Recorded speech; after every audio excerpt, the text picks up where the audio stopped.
تازہ رپورٹوں میں بتایا گیا ہے کہ غزہ کے مختلف علاقوں میں صہیونی فوجیوں اور استقامتی فلسطینی محاذ کے درمیان گھمسان کی لڑائی جاری ہے۔ فلسطینی ذرائع نے بتایا ہے کہ شہر غزہ کے مشرق میں واقع علاقے الزیتون میں صہیونی فوجیوں اور استقامتی جوانوں کے درمیان لڑائی جاری ہے۔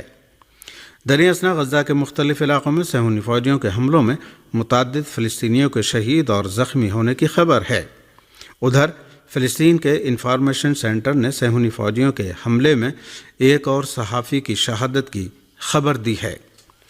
رپورٹ کے مطابق غزہ کے جبالیہ کیمپ پر بمباری میں ایک فلسطینی صحافی بہا اکاشا اپنی اہلیہ اور بیٹے کے ہمراہ شہید ہو گئے۔ اس صحافی کی شہادت کے بعد صحافی شہدائے غزہ کی تعداد 143 ہو گئی ہے۔ فلسطین کے انفارمیشن سینٹر نے بتایا ہے کہ اب تک غزہ پر غاصب صہیونی فوجیوں کے حملوں میں درجنوں صحافی زخمی بھی ہوئے ہیں۔ اس درمیان جہاد اسلامی فلسطین کے فوجی بازو سرایہ القدس نے غاصب صہیونی حکومت کا ایک اسکائی لارک ڈرون طیارہ اپنے کنٹرول میں لے لیا ہے۔ سرایہ القدس نے اعلان کیا ہے کہ اس نے رفح میں صہیونی حکومت کا ایک اسکائی لارک ڈرون طیارہ اپنے کنٹرول میں لے لیا۔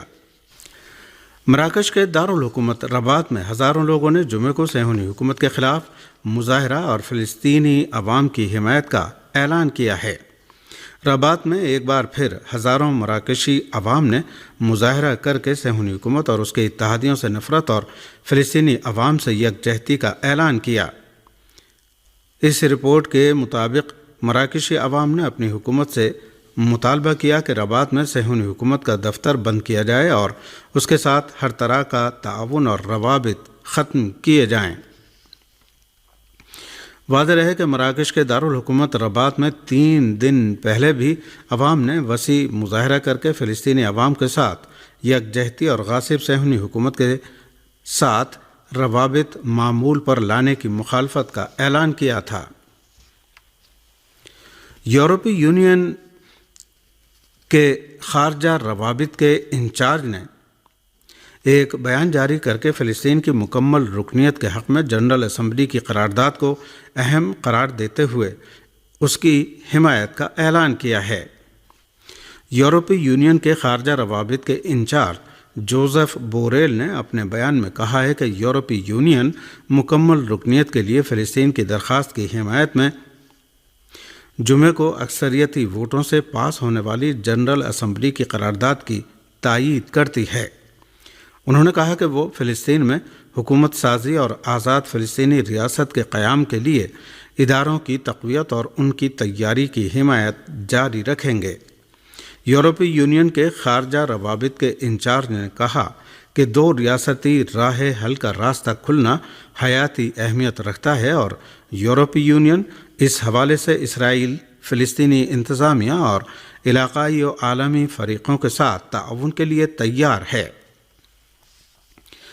واضح رہے کہ اقوام متحدہ میں فلسطین کی مکمل رکنیت کے لیے عرب گروپ کی مجوزہ قرارداد پر جمعے کو جنرل اسمبلی میں ووٹنگ ہوئی اور 143 ووٹوں سے یہ قرارداد پاس ہو گئی۔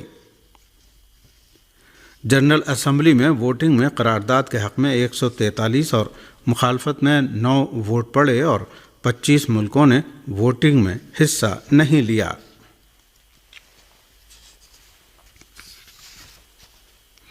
پاکستان میں حکومت مخالف اپوزیشن جماعتوں کے اتحاد تحریک تحفظ آئین پاکستان کا اجلاس منعقد ہوا ہے۔ اسلام آباد میں منعقدہ تحریک تحفظ آئین پاکستان کے اجلاس میں آئین کی بحالی کے لیے ملک گیر مہم چلانے اور فیصل آباد اور کراچی کے جلسوں کے لیے انتظامیہ کے خلاف عدالت سے رجوع کرنے کا فیصلہ کیا گیا۔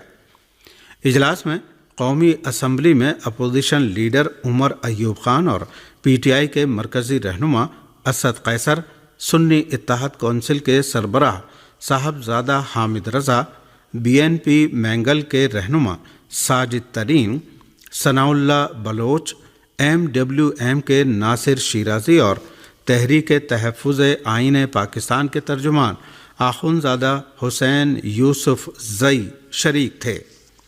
اپوزیشن اتحاد کا کہنا ہے کہ عوامی اجتماعات ہمارا آئینی، قانونی اور جمہوری حق ہے، جلد سے ہر صورت میں کریں گے۔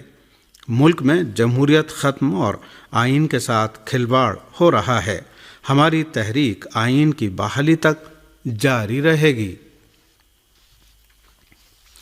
ہندوستان میں انتخابی گہما گہمی کے دوران پارٹی رہنماؤں کی جانب سے ایک دوسرے کے خلاف بیان بازی کا سلسلہ جاری ہے۔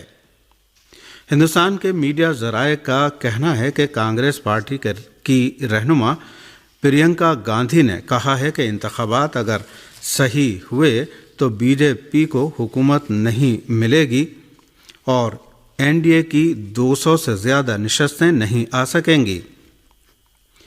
انہوں نے امیٹھی میں جلسہ عام سے خطاب کرتے ہوئے کہا کہ بی جے پی والے نہیں جان سکتے کہ امیٹھی اور رائے بریلی سے کانگریس پارٹی کا کیا رشتہ ہے۔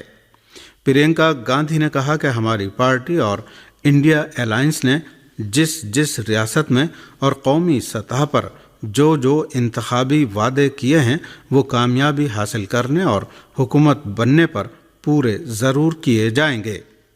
انہوں نے کہا کہ این ڈی اے نے ملک میں نفرت کا ماحول بنایا اور عوام کو مرعوب کر کے حکومت جاری رکھنے کی کوشش کی ہے، اور یہ کہ ہم ہندوستان کے آئین کا ہر ممکن طریقے سے تحفظ کریں گے۔